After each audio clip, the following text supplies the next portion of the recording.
Cosa ci fa un tizio così rumoroso che batte le mani e fa versi strani nel mio studio? Lui è Mike ed è un informatico, acustico, ingegnere del suono, non lo so, sono anni che lo conosco, non ho ancora capito che cazzo combina questo qua. In breve, per chi non lo conoscesse, lui ha un canale YouTube dove progetta e costruisce speaker e oggi è venuto nel mio laboratorio per aiutarmi a trattare acusticamente lo studio. Vedi questa parte qua, dove sto parlando? Quando batto le mani, questa parte qua invece di scendere di colpo, ci mette un botto a scendere, guarda Che così cioè lo stiamo guardando proprio senza delle misurazioni, senza nulla di super specifico, però è un'indicazione super, diciamo, buona di quello che sta succedendo. Quindi, dopo aver fatto un po' di misurazioni, discusso su dove metterli e come farli, prendiamo il materiale e cominciamo a costruire i pannelli. Oggi non vi faccio vedere tutta la lavorazione e come si costruiscono questi pannelli, perché sul canale di Mike, vi lascio il link qua in alto a destra, trovate un video completo e super dettagliato per costruirli e come calcolare e trattare la vostra stanza. Per fare questi pannelli ho riciclato delle vecchie tavole in abete grezzo che avevo e le dimensioni sono 2 metri per 2,5 di spessore per 12,5 di larghezza. Il primo lavoro che abbiamo fatto è stato piallarle in entrambe le facce per togliere la finitura e per renderle piatte, e poi alla combinata prima ho sfilato un lato e poi le ho portate a misura. L'altezza totale da raggiungere era di 10 cm. Una volta sfilato e portato a misura tutte queste tavole, vado alla troncatrice e le tronco alla lunghezza definitiva. In questa operazione Mike sta facendo una piccola raggiatura su 2 facce, perché una volta che andrò a rivestire poi questi pannelli, essendoci un angolo di 90 gradi, potrei avere dei problemi e il tessuto potrebbe strapparsi. Fisso il tutto con semplice colla per legno e groppini da 5 mm. Per rivestire la lana di roccia utilizziamo il tessuto non tessuto o TNT, come preferite chiamarlo, è un tessuto molto economico. Col tagliarino tagliamo a misura tutti i pezzi di lana di roccia, ne mettiamo uno sopra l'altro. La lana di roccia che abbiamo utilizzato ha uno spessore di 5 cm e quindi facciamo 2 strati mettendone uno sopra l'altro per ottenere un panino da 10 cm. Chiudete il tutto come in un bel sacchettino, infilate il tutto dentro al frame che avete appena creato e con uno spaghetto leggero e una sparagraffette andate a fissare bene ai bordi in modo che questo pannello non possa muoversi e uscire. Non vi resta che andare a ripetere questa operazione per tutti i pannelli che dovete fare. Nel nostro caso sono tanti. Ottimo, finalmente abbiamo finito di fare tutti i pannelli fonoassorbenti. Guardate quanti ne abbiamo fatti alla fine. Uno il più piccolino, secondo più grande, 4 da 120 x 120 da mettere sul soffitto e 3 striscione da 2 metri x 60. Ora, finché di là Mike fa delle misurazioni, anzi vi faccio vedere, vi sbirciamo.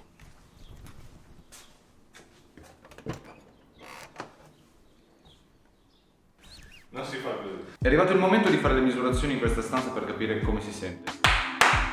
Come vedete si sente abbastanza male. Non sto qui a dilungarmi, il microfono lo punterò nell'angolo là in alto e la cassa che andrà a riprodurre i suoni è nell'altro angolo opposto, in modo tale da eccitare tutte le risonanze possibili della stanza. Col computer poi vado a guardare un po' queste misure e vediamo quali sono le parti problematiche e le rifaremo anche dopo aver installato i pannelli, così per vedere prima e dopo l'effetto di tutto ciò.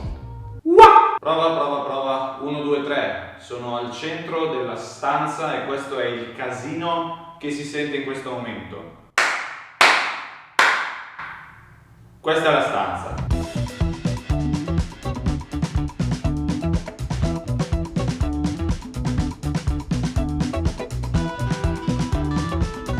Ciao, io sono Mike Borghese Audio e sono un tecnico del suono esperto nella progettazione di impianti audio. Bisognava fare un trattamento acustico adeguato per il target parlata, insomma, per parlare, chiacchierare, registrare video, nulla che abbia a che fare con suonare con un'intera band all'interno della stanza, quindi non è uno studio di prova o registrazione, ma è uno studio di ripresa video. Prima la situazione era questa, quindi c'era un decadimento di circa 600 millisecondi, una roba molto lunga.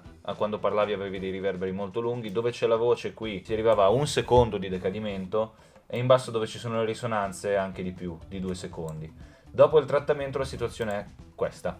Siamo andati a trattarla talmente tanto che il decadimento medio è 259 millisecondi. 250 millisecondi è già una cosa da studio di registrazione. Ah, figata. Lo studio di registrazione, più che registrazione, diciamo sala monitor, così arrivi da sotto i 300 millisecondi in regia. Quelle ben trattate anche sotto i 100. Un vincolo molto grande era il budget, perché ci siamo imposti di spendere il meno possibile, riutilizzare il più possibile cose che Mario già aveva in casa. Quindi sono andato un po' a ritroso con questa progettazione, partendo dal materiale finale, andare a capire che dimensioni e che spessore del pannello erano ottimali. Inoltre non avevamo tanto tempo per fare questi pannelli e non sapevamo ancora il look finale, quindi il lavoro l'abbiamo portato avanti fin dove potevamo. In bassa frequenza ovviamente casino ce n'è qui, perché quella roba lì ci sarà sempre, cioè questa roba qui ce l'hai sempre. Questa bassa frequenza sono le frequenze più basse della voce, che tendenzialmente ce ne sono poche, non tutte le persone scendono così in basso in frequenza.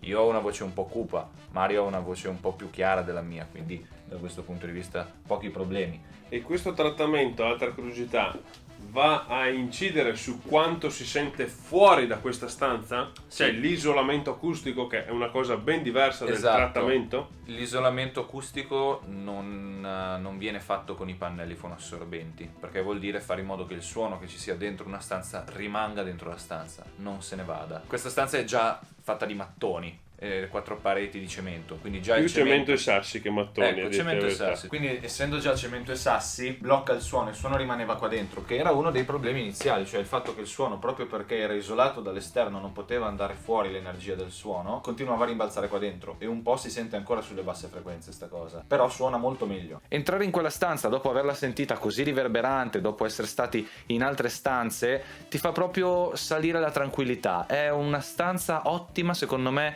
sia per registrare video che per studiare, che per avere un attimo di serenità. Ma lascio spiegare altre cose al buon Mario. Ciao ragazzi! Grazie mille a Mike per tutte le informazioni e l'aiuto per questo progetto qua. Senza di lui ovviamente non sarei riuscito a progettare correttamente questi pannelli fonoassorbenti. Ma prima di continuare vi faccio vedere meglio come è venuto tutto lo studio. Allora, i pannelli che sono stati installati sono 9. Come dicevamo, ci sono i 3 laterali messi a 5 cm dal muro e a 5 cm dalla parete. Come potete vedere qua si muovono, e il sistema per agganciarli, il più semplice di tutti in assoluto, è gancetto sul muro, gancetto sul frame. In questo modo li posso togliere, smontare, sistemare tutte le volte che voglio in autonomia, senza problemi di catenelle o altro. Oltre a quelli laterali sono stati messi 4 pannelli da 120x120 sul soffitto. Davanti alla batteria che terrò qua c'è un pannello gigante, quello da 150x120, e con gli ultimi scarti che avevamo abbiamo costruito quel pannello lì da 100x60. Abbiamo usato tutti i materiali a nostra disposizione e ottimizzando gli scarti al massimo, quindi è stato veramente fenomenale.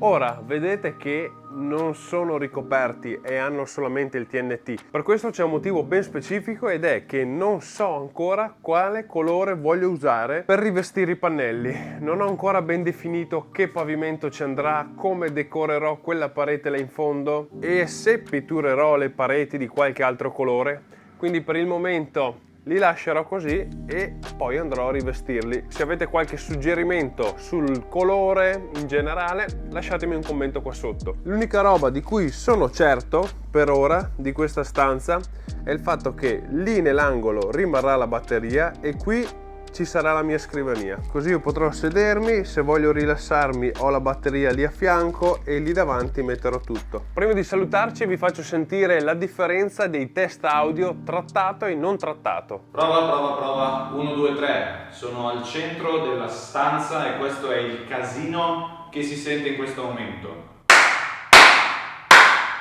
Prova, sa. Detto questo, fatemi sapere se anche questo progetto vi è piaciuto. Vi ricordo che in descrizione trovate tutti i link sia dei prodotti che abbiamo utilizzato sia dei canali rispettivi di Mike. Prima di salutarci io ovviamente ringrazio i Patreon che sostengono questo mio progetto. Ti invito a iscrivervi così non ti perdi tutti i prossimi progetti e ci vediamo sempre il prima possibile in un nuovo video. Ciao.